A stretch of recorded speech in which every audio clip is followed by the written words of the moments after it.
Hello everyone. So today I will be discussing the new topic which is paradigm shift in the nature of discipline. अब इसमें word आता है paradigm shift.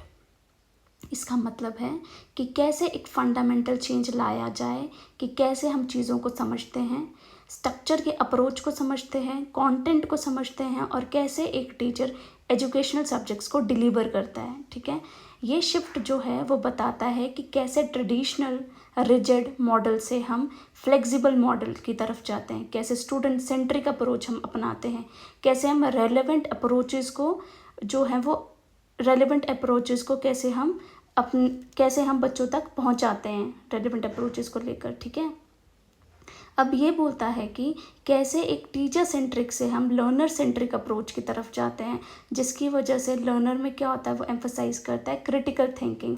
वो road memorisation के ऊपर नहीं, ये जो है पैराडाइम शिफ्ट जो है वो बात करता है। वो बोलता है कि रोट मेमोराइजेशन से जो है जो बच्चा जो है वो रोट मेमोराइजेशन नहीं करे, लेकिन वो क्रिटिकल थिंकिंग कर पाए, एनालाइज कर पाए, एवेल्युएट कर पाए जो भी उसने चीज़ें पढ़ी हैं, और अपने नॉलेज को जो है वो एनहांस कर पाए। एनकरेज करते हैं इससे कि बच्चा जो है वो मेंटल एबिलिटीज़ अपनी स्ट्रॉन्गर कर पाए। ठीक है, so we can say that a paradigm shift in the nature of discipline refers to a fundamental change in how we understand and approach the structure, content and delivery of educational subjects. This shift involves moving away from traditional, often rigid models towards more flexible, student centered, and contextually relevant approaches. It's a move from a teacher centric to a learner centric approach, emphasizing critical thinking and application over rote memorization. अब इसके की aspects के बारे में बात करते हैं तो सबसे पहला आता है इसका पॉइंट नंबर 1 जो है from teacher centred to learner centred, मतलब टीचर सेंटर्ड से लर्नर सेंटर्ड अप्रोच जो है वो अपनाना पड़ेगा। ठीक है, करिकुलम डिज़ाइन में शिफ्ट लाना पड़ेगा। एम्फसाइज करते हैं इसमें क्रिटिकल थिंकिंग के ऊपर, प्रॉब्लम सॉल्विंग एबिलिटीज़ के ऊपर। टेक्नोलॉजी को यूज़ करा जाएगा और टेक्नोलॉजी को एजुकेशन में इंटीग्रेट करा जाएगा। ये फोकस करता है, शिफ्ट जो है ये फोकस करता है होलिस्टिक डेवलपमेंट के ऊपर। ये शिफ्ट जो है वो चेंजेस इन असेसमेंट लाने की बात करता है। सो वन बाय वन हम इसके बारे में डिस्कस करते हैं। The key aspects of a paradigm shift in education. तो नंबर 1 है from teacher centred to learner centred. तो यहाँ पे जैसे ट्रेडिशनली फोकस किया जाता था कि टीचर कैसे अपनी इंफॉर्मेशन डिलीवर करता है बच्चों तक, लेकिन अब ये बदल रहा है। अब हम टीचर्स जो हैं वो स्टूडेंट ड्रिवन अप्रोच को अपनाएंगे ताकि लर्नर जो है वो एक्टिवली पार्टिसिपेट कर पाए, अपना नॉलेज कंस्ट्रक्ट कर पाए। ठीक है, सेकेंड है शिफ्ट इन करिकुलम डिज़ाइन। पहले करिकुलम जो था वो रिजिड था, रोट लर्निंग जिसमें होती थी, सब्जेक्ट स्पेसिफिक होता था, लेकिन अब उसको इंटीग्रेट किया जा रहा है और इंटरडिसिप्लिनरी अप्रोचेस लिए जा रहे हैं। थर्ड वन है एम्फसाइज किया जाएगा critical thinking and problem solving के ऊपर। तो पहले तो मेमोराइज करा जाता, बच्चा जो था मेमोराइज करता था फैक्ट्स को, रोट लर्निंग करता था, रट्टे मारता था, लेकिन अब बच्चों को बोला जाता है कि नहीं, तुम एनालाइज करो, प्रॉब्लम्स को एवेलुएट करो, फिर उस नॉलेज को अप्लाई करो, फिर सॉल्व करो प्रॉब्लम्स जो भी आपके सब्जेक्ट स्पेसिफिक हैं। ठीक है, जैसे जो आजकल एग्ज़ाम्स हो रहे हैं कॉम्पिटिटिव एग्ज़ाम, तो उसमें डायरेक्टली क्वेश्चन नहीं आता, तो क्वेश्चन को घुमा फिरा कर पूछा जाता है ताकि बच्चा जो है वो उस क्वेश्चन को एनालाइज कर पाए, उस प्रॉब्लम को देखे, इवेलुएट करे, फिर नॉलेज अप्लाई करे, फिर वो आंसर तक पहुँचे। अगला है इंटीग्रेशन ऑफ टेक्नोलॉजी। अब एजुकेशन के साथ टेक्नोलॉजी को भी डाला जा रहा है ताकि टीचिंग लर्निंग जो है वो अच्छी से बने और ज़्यादा इंटरेस्टिंग बने, और जिसकी वजह से बच्चों को ज़्यादा टूल्स मिले, रिसोर्सेज मिले, टीचर्स को भी ज़्यादा जो ऑफर करता है टूल्स और रिसोर्सेज। ठीक है, नेक्स्ट है फोकस ऑन होलिस्टिक डेवलपमेंट। ये जो है एजुकेशन जो है वो सिर्फ इसमें नहीं बेस करी जाती कि बच्चा जो है वो सिर्फ एकेडमिक सक्सेस ही अचीव कर पाए, लेकिन ये बच्चों में इनकरेज करता है सोशल, इमोशनल और फिजिकल वेलबींग भी। नेक्स्ट है चेंजेस इन असेसमेंट। जैसे पहले ट्रेडिशनली एग्ज़ाम्स होते थे, लेकिन अब जो है उनको सप्लीमेंट किया जाता है डाइवर्स मेथड से, जैसे कि प्रोजेक्ट मेकिंग के बारे में बात करी जाती है, पोर्टफोलियोज बनाने की बात करी जाती है, और प्रेजेंटेशन बनाने की बात करी जाती है।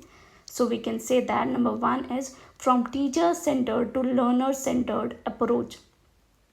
So, the traditional focus on a teacher delivering information is shifting towards a more student driven approach where learners actively construct knowledge. Number second is shift in curriculum design. Curriculum is moving away from rigid subject specific towards integrated interdisciplinary approaches. Number third is emphasis on critical thinking and problem solving. Instead of simply memorizing facts, students are encouraged to analyze, evaluate, and apply knowledge to solve problems. Number fourth is integration of technology. Educational technology is increasingly being integrated into teaching and learning, offering new tools and resources for students and teachers. Number fifth is focus on holistic development. Education is seen as more than just academic achievement. It is also about fostering students' social, emotional, and physical well being. Next one is changes in assessment. Traditional exams are being supplemented with more diverse assessment methods, including project based learning, portfolios, and presentation. अब बात करते हैं examples of paradigm shifts in BEd. तो जैसे कि emphasis डाले जाते हैं इंक्लूसिव एजुकेशन के ऊपर। जैसे जो बीएड प्रोग्राम्स है ना आजकल, वो टीचर्स को प्रिपेयर करते हैं ताकि वो डाइवर्स लर्नर्स को भी कैटर करें, उन बच्चों को भी लाएं, एजुकेशन में लाएं जो कि डिसेबिलिटीज़ के साथ पैदा हुए हैं या किसी तरीके की डिसेबिलिटी उन्हें आ गई है। ठीक है, तो the emphasis on inclusive education BEd programmes are increasingly focusing on preparing teachers to work with the diverse learners including students with disability। इसकी वजह से जो है वो inclusivity आएगी। The next one is challenges to implementing paradigm shift। अब क्या challenges आते हैं? तो पहला तो है कि resistant to change। कुछ एजुकेटर्स ऐसे हैं जो हेजिटेट करते हैं नई टेक्नोलॉजी को अडॉप्ट करने के लिए या नई टीचिंग मेथड्स को अडॉप्ट करने के लिए। ठीक है, सेकेंड वन है लैक ऑफ रिसोर्सेज। अब कुछ एजुकेटर जो हैं वो रिसोर्सेज वगैरह को तो यूज़ करना चाहते हैं लेकिन अवेलेबल ही नहीं है। न्यू टेक्नोलॉजी को भी इम्प्लीमेंट करना चाहते हैं लेकिन वो अवेलेबल नहीं है, इतना इन्वेस्टमेंट नहीं है, इंफ्रास्ट्रक्चर नहीं है, ना ही ट्रेनिंग है। ठीक है, the next one is assessment challenges. इसमें क्या है, नई असेसमेंट को मेथड्स को डेवलप किया जाता है जो कि वैलिड है लेकिन वो भी रिलायबल भी है, लेकिन वो बेहद ज़्यादा चैलेंजिंग हो जाता है बच्चे के लिए भी और टीचर के लिए भी। अब कंक्लूजन के बारे में ये बात करते हैं कि जो पैराडाइम शिफ्ट है इन द नेचर ऑफ डिसिप्लिन, ये सिग्निफाई करता है कि एजुकेशन कितनी डायनेमिक, स्टूडेंट सेंटर्ड और होलिस्टिक अप्रोच की तरफ बढ़ रही है। ठीक है, टीचिंग और लर्निंग में मेथड्स ये सारे अप्लाई किए जाते हैं।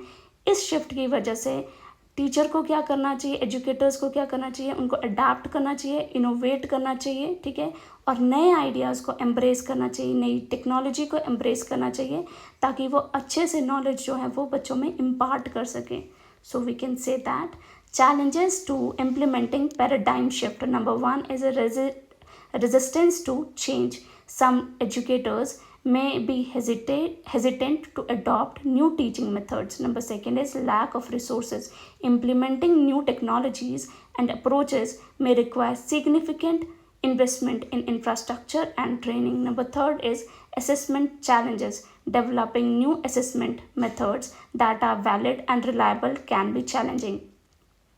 Conclusion: the paradigm shift in the nature of discipline in education signifies a move towards a more dynamic, student centered, and holistic approach to teaching and learning. This shift requires ongoing adaptation, innovation, and a commitment from educators to embrace new ideas and technology. With this, I end this topic here itself. Thank you so much. Please like and share and subscribe to my channel. Thank you so much.